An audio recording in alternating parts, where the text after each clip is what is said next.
Hello everyone, I greet you in the name of God Almighty. My name is Apostle Silas, and today we have a very interesting video to react to, and this one was done by Islamic inspiration, and then we'll be looking at Suleiman alayhi salam and his unique kingdom. I believe that this is going to be a very interesting video. So if today happens to be the first time of you checking out my channel, don't forget to subscribe to my channel and follow me on my Facebook and Instagram. And if you have any video you want me to react to, don't forget to drop it at the comment section and I'm going to check it out. So guys, before we get on to the video, I am a theologian and I make this video not to discredit anyone's thought or opinion or even religion, but this is basically for educational purposes, and I believe that at the end of this video we all are going to learn from this. So guys, without any further ado, let's get down to this video and check this out.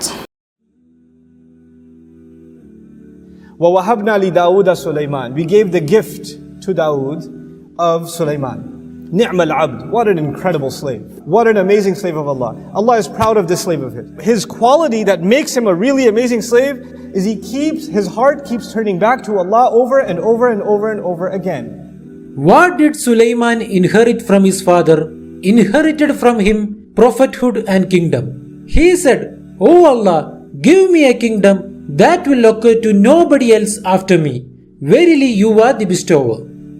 Sayyidina Suleiman is asking for a kingdom that will be a miracle, and that would be the miracle of Suleiman, and we will see that it was truly a miracle. Let's start moving and seeing what Allah gave Suleiman. He gave him knowledge, He gave him wisdom, He gave him prophethood, He gave him the ability to judge between people in the most correct manner. He was a very, very sound judge between people. And Allah gave him kingdom over and above that, and lots of wealth. Suleiman was given a kingdom that no one in the past and no one in the future will ever have. And his kingdom, as I mentioned, my brothers and sisters, wasn't only the buildings and the countries and the state and the land. Wasn't only wealth. But the kingdom of Suleiman, it's a miracle within itself. Allah subhanahu wa ta'ala gave Suleiman alayhi salam the understanding of the language of the birds. And Suleiman did not only understand the language of the birds, but Suleiman understood the language of the animals.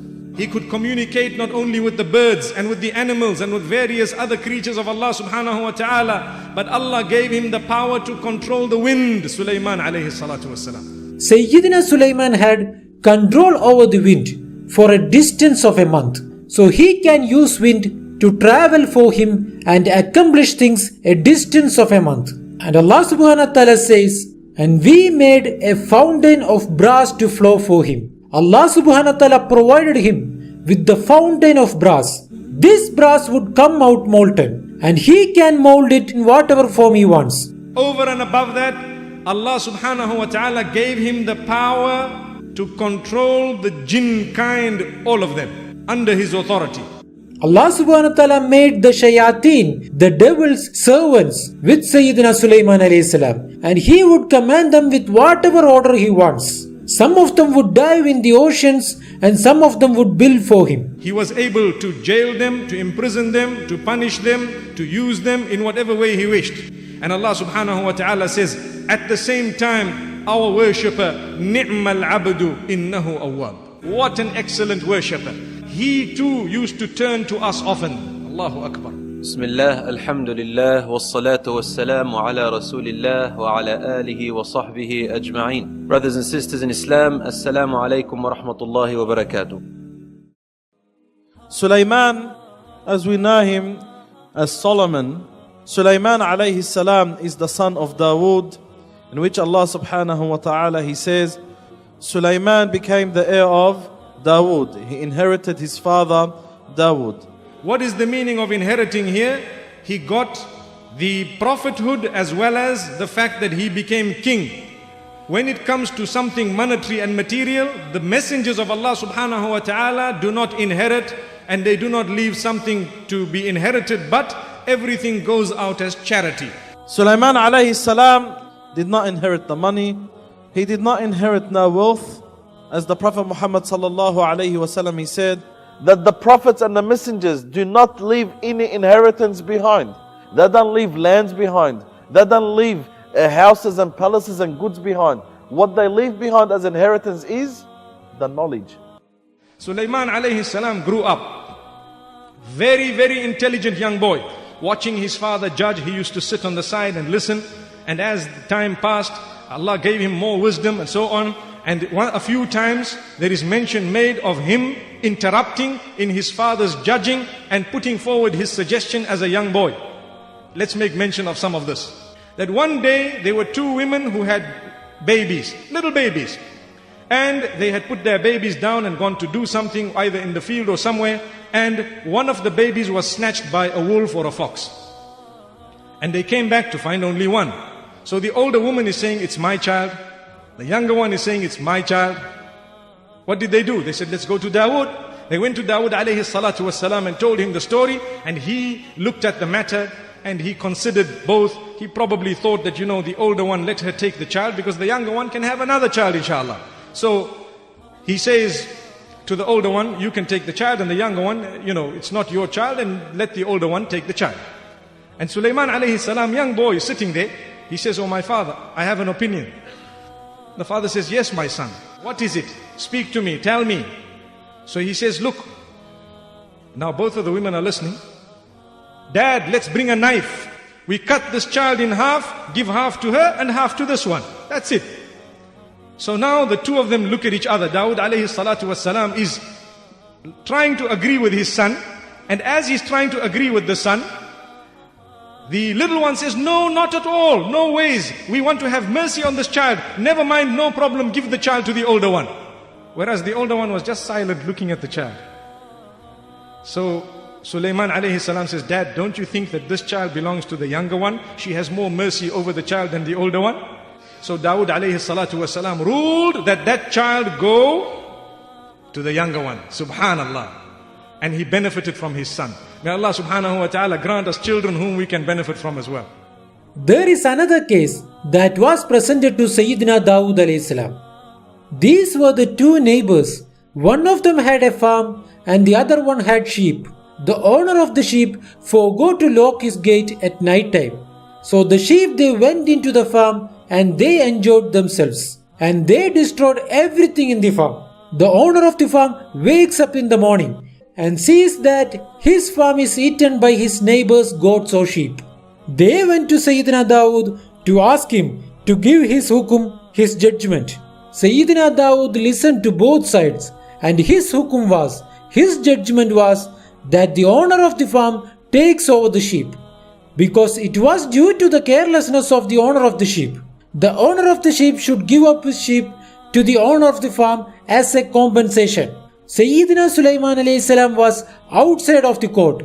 When they came out, he asked them what happened. They told him what was the hukum. Sayyidina Suleiman took them back and he told his father, I have another hukum.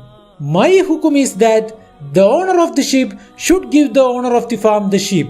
The owner of the farm will keep the sheep with him and make use of their milk, while the owner of the sheep fixes the farm. And as soon as the farm is fixed and returned to its normal state that it was in, then the owner of the sheep takes back his sheep again. And Sayyidina Dawood realized that this is the right hukum, so he approved it. And Allah subhanahu wa ta'ala says in Quran, we gave the right understanding to Suleiman. Now Allah subhanahu wa ta'ala makes it clear to us that both of them had the understanding in applying the Sharia of Allah. So Allah subhanahu wa ta'ala, after saying, we gave right understanding to Suleiman, then Allah subhanahu wa ta'ala says, we gave them both knowledge and the right judgment. Both Dawood and Suleiman had the knowledge and had the right judgment. It is just that Allah subhanahu wa ta'ala gave this understanding to Suleiman in these situations. And where was Suleiman learning? Anyway, who was training him? It was his father. Allah here is commanding the family of Dawood and his son, to give thanks. But notice here an important word in the ayah. What does the ayah say? I'malu. We always think of thanks as a word to say Alhamdulillah. But Allah subhanahu wa ta'ala is saying in the ayah, and act with thanks. So thanking Allah is not only through the word, it's also through the actions. Act with gratitude and thanks to Allah subhanahu wa ta'ala.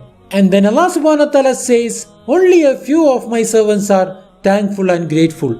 Sayyidina Dawood and Suleiman were at the highest levels of knowledge in their time. Nobody else had the more knowledge than they did. Nobody had more understanding than they did. They were the Anbiya of Allah. Allah subhanahu wa ta'ala says that we gave them knowledge.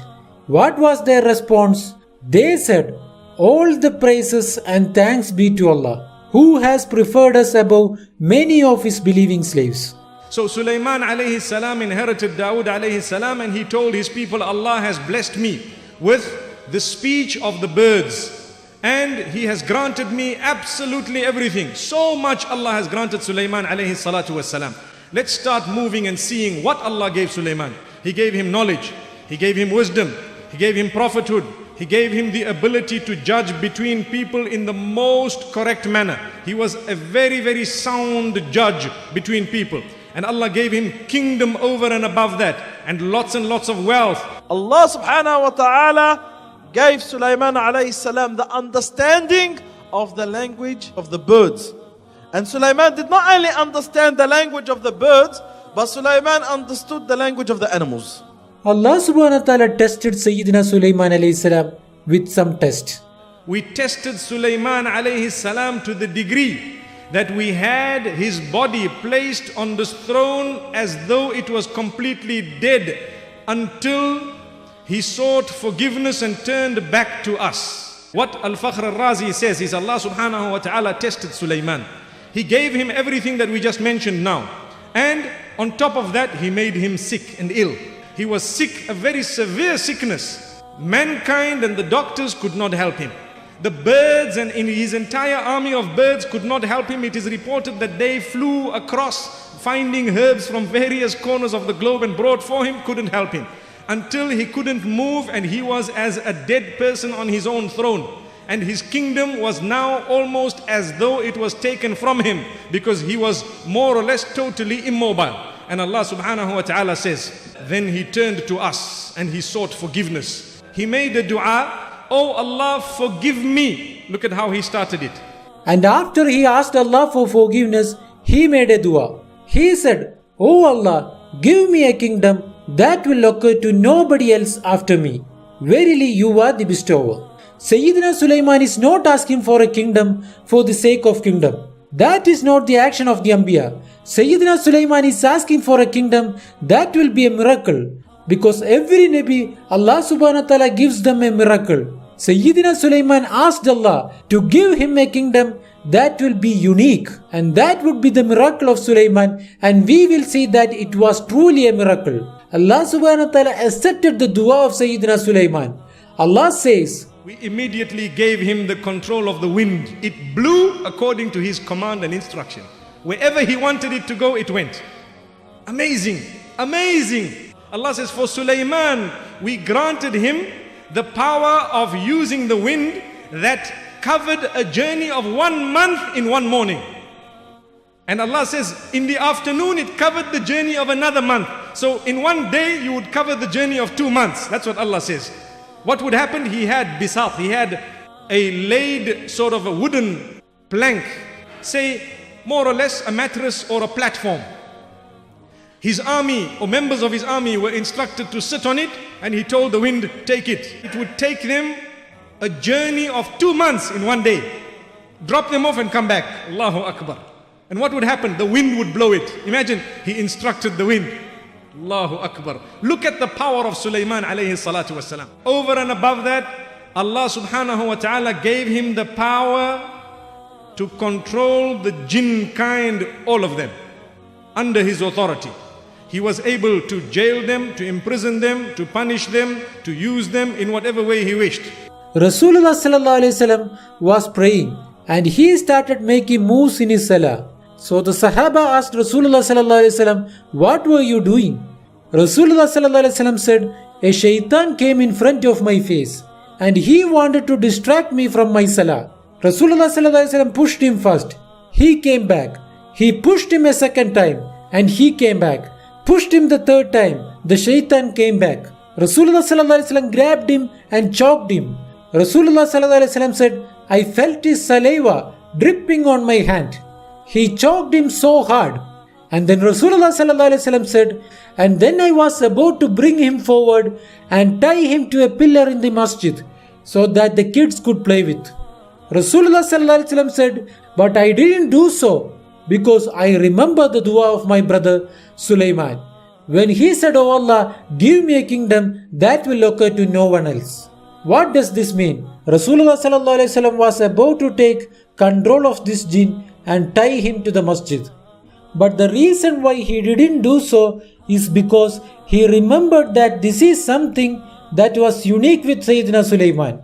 Allah subhanahu wa ta'ala made the shayateen, the devils, servants with Sayyidina Suleiman alayhi salam, and he would command them with whatever order he wants. Some of them would dive in the oceans, some of them would build for him. Whatever Suleiman orders the jinn, they must do. The jinn used to build temples for Suleiman alayhi salam. Massive temples that human being can put together. Palaces, massive palaces. And those palaces used to be built in a very quick time that human being can't follow up. Watamathil. And they used to build for him great statues.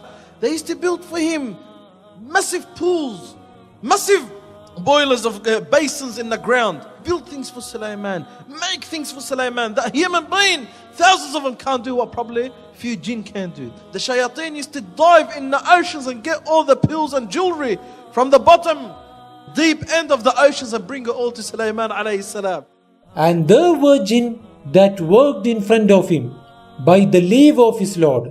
And whomsoever of them turned aside from our command, we shall cause him to taste the torment of the blazing fire. Any one of these jinn who would go against the orders of Suleiman will be punished. And he had also the authority to tie up these jinn in such a way that they would be slave for him, doing whatever he wants, all tied up in a line in a uniform fashion. So he had them in his army, and he had the wind in his army, and he was a king at the same time and a warrior. He was a warrior. He had one of the biggest armies in history, in living memory. Subhanallah. What a powerful man. So humble. Well guys, that's a very interesting video, getting to know about Suleiman alayhi salam, a man of wisdom, a man of knowledge, and God gives him a lot of ability. What that surprised me most was he's having the ability to be able to control the wind. And then when you're watching the video, you understand with me, you could see how I reacted the time I got to realize that he understands the language of the bird. Because I was just wondering, how can you be able to have the ability to be able to control bird?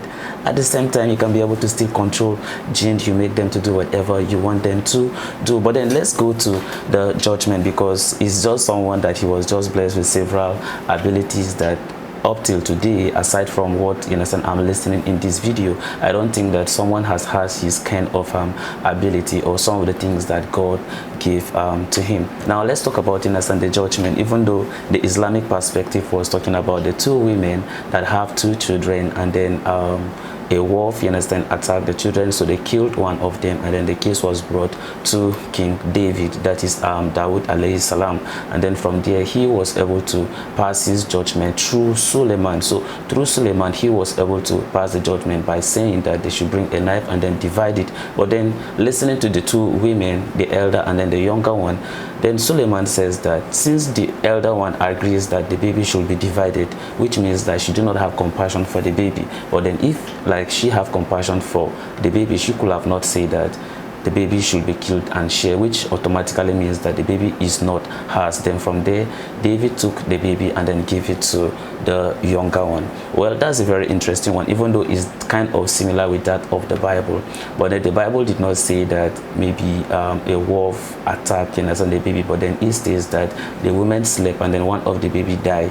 That's based on the Christian perspective of this very judgment that Suleiman, did for us. We call him Solomon, which still mean the same thing. So when you hear me say Dawood alayhi salam, I means David. When you hear me say Suleiman, it's still Solomon. But then it's in the Christian perspective, it was as if Solomon was already the king, and then that's when he was able to pass this judgment. And those are some of the things that makes people to get to know about him, and that was why he was considered as one of the wisest men. That is based on the Christian perspective. But then in this very video, of course, he gives us a lot of information about Suleiman alayhi salam, talking about him was able to control the jinn, was able to control the wind. Wow, what an ability. It means that he controls the weather and all those things, to the point that he can even do it for even a one-man time.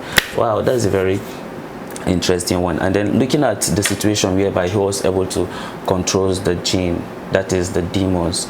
And then I'm just busy wondering that kind of ability that God gives him. No wonder some of the temples that they say that Suleiman in a sense actually built, and then when you look at the time frame in which some of those temples in a sense were built, it means that manpower was not able to do it. So it means that it's actually in a sense the jinn that was able to be doing those things. It means that they have a lot of influence in a sense in building of some of the temples that Suleiman alayhi salam in a sense did. They are just very educative video. They make me to learn a lot in a sense when it comes to that. It's not that like I would say that some of those things in a sense are not the same with what in a sense I already know in the Bible, but like this one is like as if they are more detailed. All right, they give more detail about some of the things that happened during the time of Suleiman alayhi salam. But then what I'm going to do is that, because this video, they are very long, I think that it's like 50 something minutes. So what I will do is I'll just divide this to several segments. I don't know if we can make it up to 4 or 5, I do not know, so that once some of you in a sense are watching, at least you can be learning few things in a sense from it as we progress. So what I'm going to do is that I'm going to pause this one from here, then we're going to continue from the second segment. This happens to be part of the Prophet series from Islamic inspiration. So I hope that we are going to learn a lot from Suleiman, and then some of the things in a sense he do in the kingdom. So when we go to the second segment, of course, we are going to learn another different perspective about him, not just about the first segment that is talking about him understanding the language of the bird, or be able having the ability to control jinn, control the wind, and the judgment he gave concerning the 2 women, and then also the one of the sheep, that maybe the sheep attack in a sense a man that has a farmed land, and then from there it was brought to Dawood, and then Dawood passed his own judgment by saying that since the sheep in a sense attacked the farm, then the sheep should be taken and given to the owner of the farmed land. And then likewise, that's exactly in a sense what that happened. But when Suleiman heard about it, he took them back to his father Dawood, and he says to him that if that should be the case, then the owner of the farm should take the sheep, but then from there he will be benefiting from the milk that those sheep are producing. But then whereas the farmer should be able to go and then farm the land and bring it back to the situation or how it used to be before the animals attacked it, and then therefore immediately it is that very level, then therefore they should kind of extend so that the owner of the sheep can get his sheep back and all those things. So when you look at it, it's just a man of different in a sense. He was having ability of wisdom, a man with different ability, different judgment, and I'm just loving this. All right, so I hope that some of you now enjoyed this in a sense with me at the second segment. So this is the end of my video. If you like my reaction, you should like, share, and subscribe. If you have any video you want me to react to, don't forget to drop it at the comment section, and I'm going to check it out. So guys, you remain blessed, and I see you in my next video. Bye bye.